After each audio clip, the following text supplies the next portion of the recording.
Oh my God, इतना करीब आकर इतना दूर ले जा चुके हो मुझे दोस्तों। किसने सोचा था कि सिर्फ एक ही मैच हारेगा इंडिया। बोल रहा था एक हार जाओ, पहले हार जाओ, लेकिन नहीं, तुम्हें तो सब जीतना था। रोबोट के बच्चे, कितनी बार बताया तुम लोगों को कि ये रोबोट के बच्चे हैं। ये सेमीफाइनल के बाद चार्जिंग पे लगे थे और फाइनल के लिए चार्ज से उतरे हैं। ग्राउंड में आए थे तो पता चल गया था इनकी बॉडी लैंग्वेज से कि आज ये जीत के ही जा रहे हैं। यहाँ पर पसीने निकल रहे हैं इंडियंस के, हवाइयाँ उड़ी हुई थी उस वक्त से, बॉडी लैंग्वेज से ये नज़र आ रहा था। और ये लोग रिलैक्स थे। वही प्रेशर जो 1.5 लाख बंदे का होता है वो इंडिया पर ही आ गया। और सबसे ज़्यादा प्रेशर इसीलिए आया था कि पिछले 9-10 मैचेस जीत के आए हैं, तो सिर्फ अब एक मैच रह गया था, तो ये भी क्यों ना जीतें भाई। खैर, रोबोट के बच्चे हैं। ट्रेविस हेड दुनिया का वाहिद ऐसा रोबोट है जिसकी मूछें भी निकलती हैं, और ये मूछें इसकी इसीलिए निकलती हैं ताकि इंसानों को ये धोखा दे सकें। इनसे बड़ा धोखेबाज आदमी कोई नहीं है। लेकिन आज जो मेरे गले लग जाओ दोस्तों, हम भी अभी कुछ महीने पहले इंग्लैंड से इसी तरह दिल तोड़वा के आए थे। फाइनल में ही थे हम भी कुछ महीनों पहले ही, और हमें भी लग रहा था कि हम भी जीत जाएंगे। आप लोग भी पेले गए हो, हम भी पेले गए। कितनी दफा जीतोगे ऑस्ट्रेलिया के रोबोटो, कितनी दफा जीतोगे इंसानों से जीत जीत के। तुम लोग को क्या, तुम लोग के अंदर तो वो इमोशंस ही नहीं है। 14 लोग पीछे देख रहे हैं, वो भी 14 में से मेरे ख्याल में 7 तो स्टेडियम में ही बैठे हुए थे जो उनकी अपनी फैमिली वाले थे। ऑस्ट्रेलिया में पता ही नहीं है कि कोई फाइनल वगैरह भी हो रहा है, और 1.3 बिलियन लोगों का दिल तुम लोगों ने तोड़ दिया है। आधी जनरेशन इस वक्त इंडिया की जो है वो नेक्स्ट 5 साल के लिए एक मेंटल ट्रॉमा से गुजरेगी। उनका कोई तो ख्याल कर लो यार। ये ह्यूमैनिटेरियन जो है, यहाँ पर कोई ऑर्गेनाइजेशन आनी चाहिए जो उनके खिलाफ कोई एक्शन करे। तुम लोगों को क्या मिलता है वर्ल्ड कप जीत के? नॉकआउट में आके ऐसे मेंटल बने हुए होते हैं। इन्होंने हमारा भी जो ये पिछड़ा, तो हमें वो इंग्लैंड वाले पड़ गए थे, उससे पिछले में भी ये हमें पड़े थे, वो जो हम बहुत ज़बरदस्त फॉर्म में गए थे, सबसे बेरखान में बेहतरीन टीम और सबसे बेहतरीन परफॉर्मेंस हमारी उसी में थी जो ये सेमीफाइनल में हमें पड़ गए थे। खैर, ऑस्ट्रेलिया की जीत में अगर कोई एक चीज़ ज़बरदस्त होगी तो वो ये हुई है कि ये जो कॉन्स्पिरेसी थ्योरिस्ट थे, जिन्होंने दिमाग खाया होता पिछले 1.5 महीने से, जो मेरे ख्याल में हर 3 घंटे के बाद इनको याद आता है कि क्रिकेट भी हमने देखना है, हर टूर्नामेंट में ये बाहर निकल के आ जाते हैं और शुरू हो जाते हैं। स्क्रिप्ट लिखा गया है, हमें ये पहले से ही पता है कि ये पूरा का पूरा स्टेज सेट कर दिया गया है। इंडिया के जीतने के लिए ये सारी प्लानिंग हो रही है। बाकी सब टीमें तो सिर्फ टाइम जाया करने के लिए आई। शुक्र है कि भाई इंडिया हारा है, ताकि इनके तो मुंह बंद हो, ये दोबारा जिंदा होंगे। ये कभी भी नहीं मरते हैं। ये अगला फिर कोई ऐसा टूर्नामेंट होगा जिसके अंदर इसी तरह कुछ हो रहा होगा। पूरे 2 साल ये बकवासें करते रहेंगे, और फिर आखिरी दिन जब वो सब गलत हो जाती है इनकी कॉन्स्पिरेसी, तो फिर ये चुप करके कहीं साइड पे चले जाते हैं। ये फिर निकल के आएंगे। इनको आइडेंटिफाई कर लें, जिन जिन लोगों ने आपके सर खाए ना पिछले 35-40 दिनों में, उनको इतना बुली करो नेक्स्ट टूर्नामेंट तक कि कम से कम वो दोबारा इस की बकवासें ना करें आप। आज भी मार्श आउट हुआ है, उसने आंख मार दी है। पूरा सोशल मीडिया पागल हो गया। आंख मार दी भाई, आंख मार दी भाई। गोरे हर बात पे आंख मारते हैं यार। ये तुम लोग, ये पाकिस्तान इंडिया के अलावा भी ना बाहर भी एक दुनिया कभी जाके देख लो भाई। उधर आंख मारने का मतलब कोई 2 नंबरी नहीं होता। इधर तो ना लड़की आंख मार दी, लड़की को आंख मार दी तो वो भी हो जाता है। बाहर इसी तरह चल रहा होता है, आंखें शाखें मार रहे होते हैं लोग, अपने दोस्तों को मार रहे होते हैं जिनसे अच्छा थोड़ा बहुत। लेकिन नहीं, आप लोगों ने अपने कुएं में ही बैठे रहना। आंख मार दी इसका मतलब है फिक्स हुआ है। जिन लोगों ने फिक्स किया होता है वो ऐसी कोई हरकत करते ही नहीं है, वो उल्टा और ओवर एक्टिंग कर रहे होते हैं। वो रोना शुरू हो जाते हैं पिच पे खड़े होकर कि हम आउट ही नहीं, लड़ना शुरू हो जाते हैं जिन्होंने फिक्सिंग बाकी की होती है। उसके बाद स्मिथ का जो LBW नहीं दिया था उसके ऊपर भी ये शुरू हो गए थे सारे चीखने के लिए कि ओहो, अगर इसी तरह लेना है तुम लोगों ने वर्ल्ड कप तो हम लाना, हम थूकते हैं ऐसे वर्ल्ड कप के ऊपर। अगर इस तरह बेईमानची कर करके तुम लोगों ने वर्ल्ड कप लेना है, अंपायर भी बेईमानची है, सारी पूरी दुनिया मिली हुई है बस बेईमानची करी। इस सब बकवास के बीच में ना जो जेन्युइन फीडबैक भी होता है ना, जिसके अंदर वाकई कुछ थोड़ी ट्रिकी चीज हो रही होती है, वो भी जाया हो जाता है क्योंकि इन सब बकवासियत। खैर, शुक्र है कि उनका मुंह बंद हुआ है भाई। इन सब लोगों को नोट रखो जो बकवासें करते रहे। खैर, जो भी हो दोस्तों, इंडिया ने टूर्नामेंट तो बहुत ही अच्छा खेला था, लेकिन फिर ऑस्ट्रेलिया ने भी बुरा तो नहीं खेला था ना। और जैसा फाइनल खेला है उसके ऊपर तो इंडिया की हार बनती ही थी। ये किस किस्म की इनिंग्स खेली है पावर प्ले के बाद इन्होंने, आई डोंट नो क्या करने की कोशिश कर रहे थे। वो मेरा दोस्त था पांडू, वो होता था, वो कहता था, उसने एक दफ़ा हमें भी कहा था कि ये लोग टिमिड होके खेल रहे थे। अभी पिछले मैच में जब बाबर और रिजवान मेरे ख्याल में बैटिंग कर रहे थे, उसने कहा था कि ये टिमिड हो गए थे। मेरी जो है ना दिल के ऊपर ये बात लगी थी। सिर्फ मेरे दोस्त पांडू को ही पता है कि किस तरह क्रिकेट खेलना होता है, और आज ये टिमिड ही हो गए। ठीक है कि प्रेशर आया, बता ठीक है फाइनल है, बट बिल्कुल प्रेशर में ये कोलैप्स कर चुके थे। केएल राहुल ने जो इनिंग्स खेली है, इवन कोहली की जो इनिंग्स थी, चलो तो फिर भी कुछ मुनासिब थी, लेकिन केएल राहुल ने क्या इनिंग्स खेली है, फिर स्काई ने आके जो इनिंग्स खेली है बिल्कुल किसी काम की नहीं थी। 35 से 40 रन भी और होते तो गेम ऑन हो जानी थी। जैसे कि ऑस्ट्रेलिया वालों ने बकवास स्टार्ट लिया था, बकवास किस्म की बॉल्स के ऊपर दोनों पे आउट हुए थे, शॉटें ऐसे मार रहे हैं बाहर जाती बॉल के ऊपर, भाई तुम लोगों ने 240 चेस करना है, आराम से कर लो। जो बाद में उन्होंने फिर की है वही हरकत उन्होंने बाद में भी की है जो पहले से इनको करनी चाहिए। पहली बॉल पे ही कैच हो रहा था, स्लिप्स के बीच में से बॉल निकल गई तो इनकी बचत हो गई, नहीं तो उस पे भी ये आउट हो रहा था पहली बॉल के ऊपर। खैर अजीब किस्म के चेंजेस हो रहे थे। आज न्यू बॉल जो है वो शामी को दे दी, इतनी कंफ्यूजन, इतना नर्वसनेस शुरू हो गया तुम लोगों को, मतलब वो जो एक प्रेशर कुकर है जो पूरे स्टेडियम का, उसके बीच में ये गए हैं और उसी में पैनिक कर गए। न्यू बॉल आपने दे दी शामी को और फिर पुरानी बॉल जो है उससे सिराज बॉलिंग करा रहा था। जब पूरे टूर्नामेंट में एक कॉम्बिनेशन बना हुआ था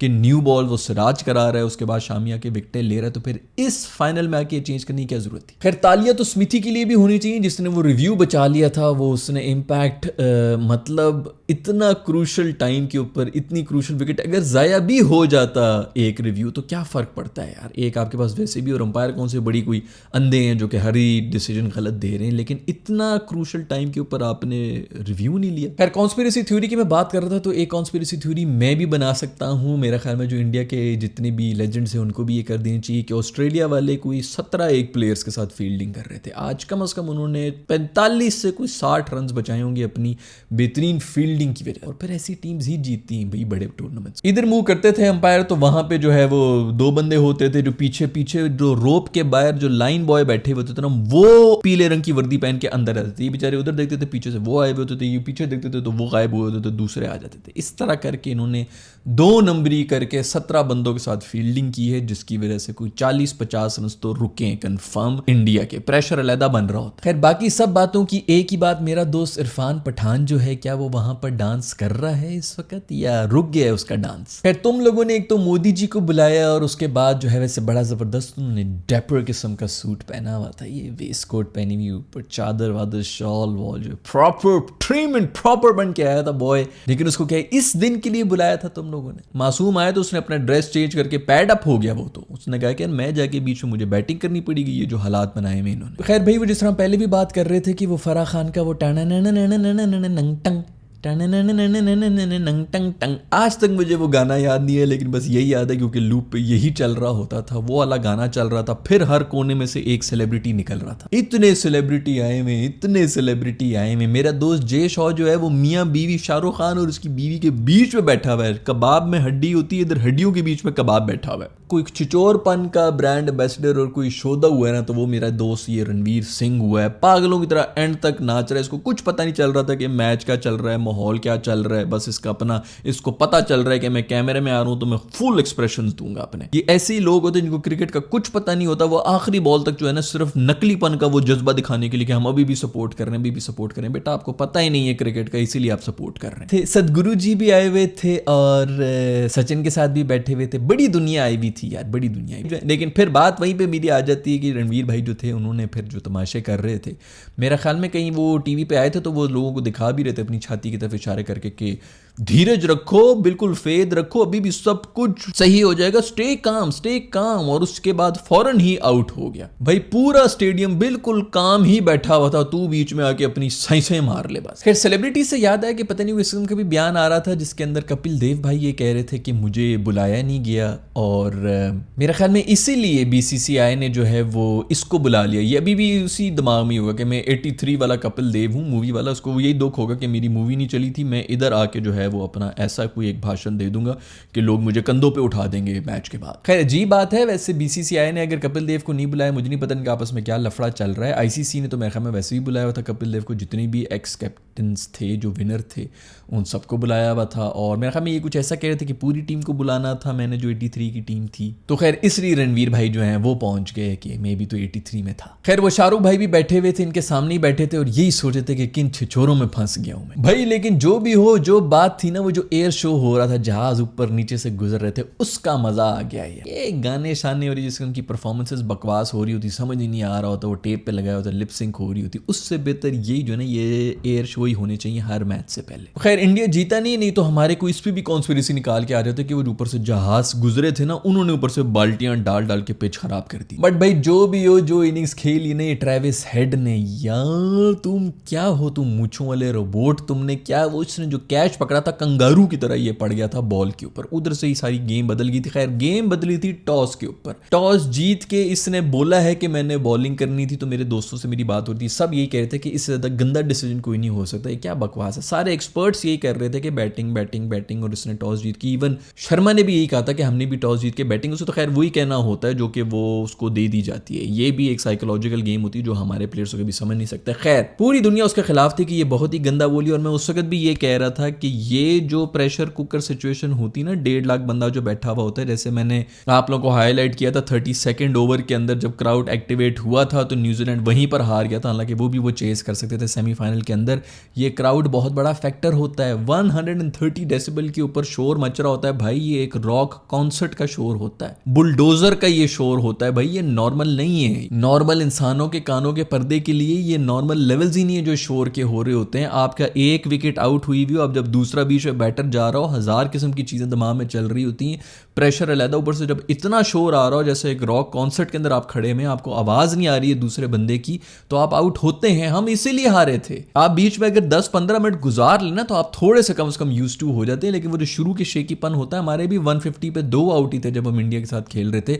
उसके बाद आप उठा के देख लें, उस वीडियो में मैंने बात की थी कि सबसे ज्यादा पैनिक हुआ हुआ था सऊद शकील। वो विकेट थी टर्निंग पॉइंट हमारी गेम का, वो पैनिक होके ही आउट हुआ है, उससे नहीं प्रेशर एब्जॉर्ब हुआ। और कुछ 40 रन के ऊपर हमारे 8 आउट होते हैं, हम पूरी तरह से क्रम्बल कर गए थे। हालांकि जिस तरह का स्टार्ट हमने उस वक्त पहले बैटिंग करते हुए लिया था, तो इसका सोल्यूशन सिर्फ यही है कि आप इस प्रेशर कुकर सिचुएशन में जाएं, फील्डिंग करें, आपकी पूरे 11 के 11 प्लेयर्स इस शोर के साथ मानूस हो जाएं, यूज टू हो जाए, ताकि जब वो बैटिंग के लिए आए कम से कम उनको पता हो कि क्या एक्सपेक्ट करना है। छक्का पड़ता है, शोर आता है, उसके बाद बैठता है, फिर चौका पड़ता है, शोर आता है, फिर बैठता है, फिर आउट करते हैं, आप चुप कराते हैं, वटेवर। लेकिन कम से कम आपको थोड़ा सा आइडिया हो रहा था 11 के 11 प्लेयर्स को बीच में खड़े होके।